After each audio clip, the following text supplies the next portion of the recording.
안녕하십니까. 일과영득 최영득 원장입니다. 전국 단위 자사고에 대한 내용들을 6개월에 한 번씩 안내하고 있습니다. 이 전국 단위 자사고 전국이 10개가 있는데요. 어떠한 성격을 가지고 있는지 또 어떠한 특징이 있는지보다 사실 부모님들께 선택을 하실 때 가까이 있는 곳, 그리고 우리 친구들의 선배들이 가서 좋은 입결을 내는 곳, 이 정도만 생각하시는 경우가 많이 있습니다. 그런데 이 전국 단위 자사고는 학교의 운영 방침에 따라서 엄청나게 많은 차이를 보여줍니다. 그래서 이를 바르게 설명하기 위해서요, 마치 우리 사람들의 성향을 알아보는 MBTI처럼 제 이름의 약자를 써서 우리 보이시죠? YDTI를 만들어 봤습니다. 지금 5번째 영상인 것 같고요.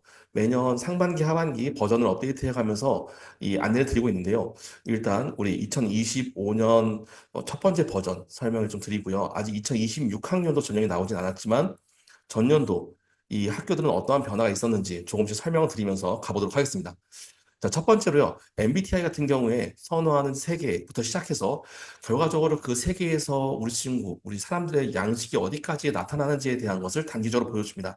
똑같이 이 YDTI에서도요. 우리 친구들이 과연 입시의 첫 번째, 두 번째 코스를 전부 다 잘 들어가서 학교에 들어갈 수 있는지, 그리고 학교에서 잘 성장할 수 있는 경쟁력이 보이는지, 그리고 마지막으로 대학을 갈 때 우리 친구가 원하는 커리어 패스 그리고 원하는 입결을 보일 수 있는지까지 판단해 보는 것으로 그림을 쭉 그려봤으니까요. 편안하게 봐주시기 바랍니다. 먼저 첫 번째로요. 내신 지수입니다. 먼저 이 부분은 모든 과목이 A가 나와 있다면 성취도가 A라고 하면 사실 편하게 보셔도 되는 부분인데요. 만약 B가 있는 경우는 약간 숨죽여서 보셔야 되는 거고요. 두 번째로 서류라던가 면접에 부담이 돼서 이 내가 경쟁력이 가능할까라고 걱정하는 친구들에게도 경쟁률을 한번 볼만할 것 같습니다. 자, 작년 같은 경우에요. 제가 실제 경쟁률과 보정 경쟁률 둘을 안내드렸습니다.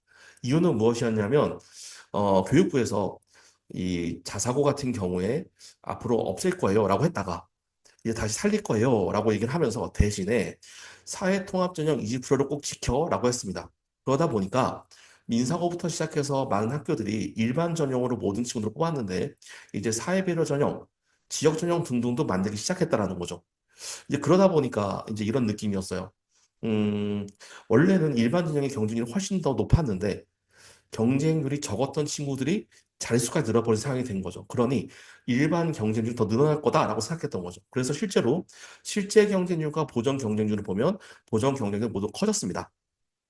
하지만 2025년 입결을 보니까요, 이 보정 경쟁률과 다르게 보이시는 것처럼 오르는 학교, 그리고 내리는 학교가 있었어요. 그런데 차이가 뭔가요? 용인외대부고 하나고 한일고의 경쟁률이 오히려 전년보다도 줄었네요. 특징은 수도권에 있는 자사고입니다. 네, 어떤 의미냐면 수도권에 있는 학교들은 학생들이 점점 일반고를 가는 게 자사고보다 유리하다고 생각했던 거고요. 지역에 있는 친구들은 지역에 있는 일반고보다 자사고가 유리할 것 같아라고 생각을 했다는 거죠. 여기에 대해서 고민이 많은데요. 이 부분에 대한 핵심은 제가 번역별로 돌아다니며 설명을 진행할 때 다시 한번 좀 안내를 드리겠습니다. 그리고 유일하게 광양대철고는 더 늘 거야 정도는 아니지만 조금 늘었다 정도입니다. 여기에 보이는 경쟁률은요. 학교의 전체 통 경쟁률이 아니라 일반 전형의 경쟁률만 보여줬고요. 또 한 가지 상산고, 현대청원고 같은 경우에는 각각 남자, 여자, 혹시 남학생, 여학생 이공계 경쟁률이 각각 다르게 나타나기도 하니까요. 정확한 경쟁률은 체크해 보시기 바랍니다. 그런데 만약에 내신에 B가 있다라고 한다고 하면 지금 보여진 학교에서 오른쪽에 파란색으로 보이는 김천고와 광양대철고 같은 학교들을 지원할 필요가 있겠습니다. 아셨죠? 자, 다음 넘어가 볼까요? 그 외에 만약에 과학에 B가 있다면, 사회에 B가 있다면 어떻게 해야 되나요? 라는 분들이 계실 것 같아요. 일단 국어, 영어, 수학에 B가 있다라고 하면 아까 말씀드린 것처럼 경쟁률이 낮은 학교 가는 게 맞습니다. 왜냐하면 모든 학교가 이 세 과목은 필수로 반영을 하니까요. 그런데 약간씩 차이가 있어요. 먼저 민사고는요, 거의 대부분의 과목을 조금씩 반영을 합니다. 신경 쓰셔야 되고요. 두 번째로요, 상산고, 현대천원고는요, 사회나 역사, 도덕, 과학 중에 한 가지를 택할 수 있었었었었어요. 그런데 올해 상산고는 과학과 사회 둘 다 반영하는 것으로 변경이 되었습니다. 특이한 과목이죠. 아직 선언을 했을 뿐이지 정확하게 전형은 나오지 않았는데 그래서 다시 보여드릴게요. 그리고 몇몇 개의 학교들은 과학은 반영이 되지만 사회에서 반영되는 과목이 달라요. 그렇기 때문에 잘 살펴보시고요. 모든 과목을 반영하는 부기고도 있다라는 것도 생각해 보시면 내가 조금은 조율해서 우리 친구에 맞는, 내신에 맞는 걸 선택할 수 있을 겁니다. 자, 상산고는요, 이렇게 안내가 됐어요.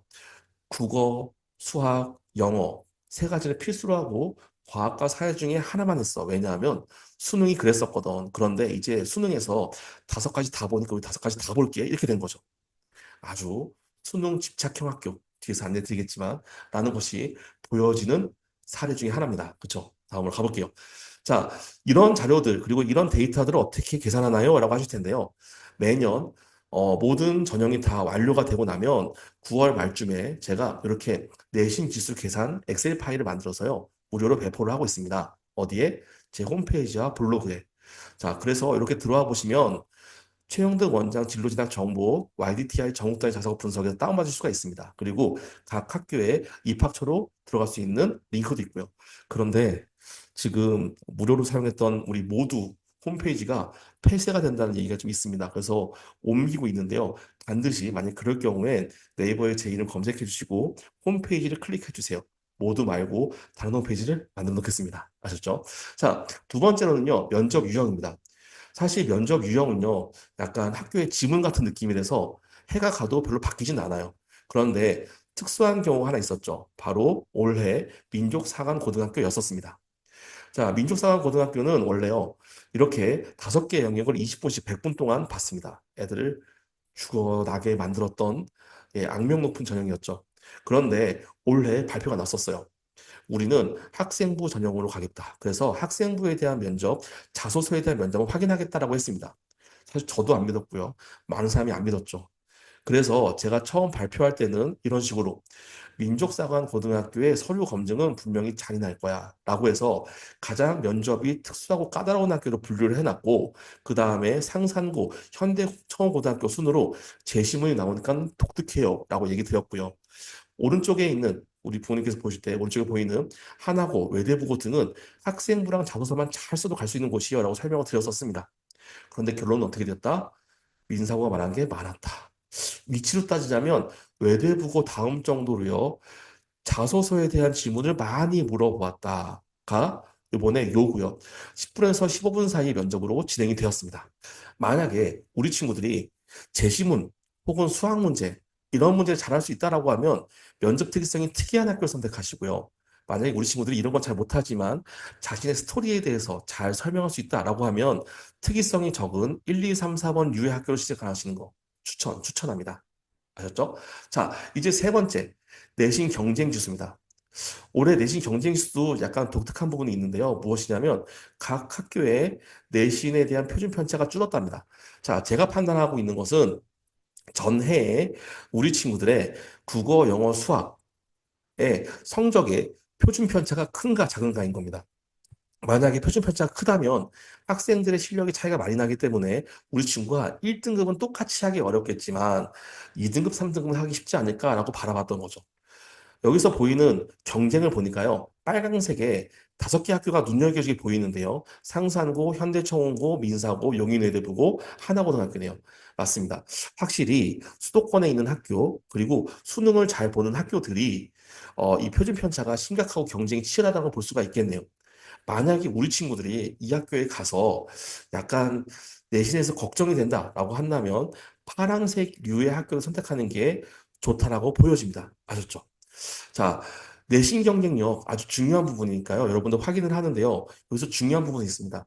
여기에서 경쟁력을 비교할 때에는 내 경쟁력을 우리 중학교 성적의 경쟁력을 보지 마시고요. 반드시 고등학교 1학년 3월, 9월 모의고사를 치러보고 난 다음에 이 부분에서 내가 상위 몇 프로가 되는지를 비교해 보시고선 국영수를 체크해 보시면 좋겠습니다. 아셨죠? 자, 이제 마지막으로 넘어갑니다. 보기와 같습니다. 빨강색에 해당되는 학교는 정시형 학교의 가능성이 높아요. 그리고 상상은 특히 순도 높게 정시형 학교입니다. 즉, 수능을 잘 못하는 친구인데 빨강색이 보이는 학교에 간다라고 하면 내신도 따기 어려울 뿐더러 정시 공부하느라고 활동도 못하겠죠. 그런데 반대로요. 빨강색의 학교를 가게 되면 우리 친구의 활동할 시간이 부족하겠죠. 그러니까 만약에 종합 전형으로 대학을 가고 싶은 친구라면 파란색이 풍부한 쪽으로 가야 되겠죠. 똑같이 우리 친구들의 선호도가 높은 명문 고등학교라고 하더라고요. 상산고랑 민족사관고등학교는 완전 대립된 학교라는 걸 볼 수가 있습니다.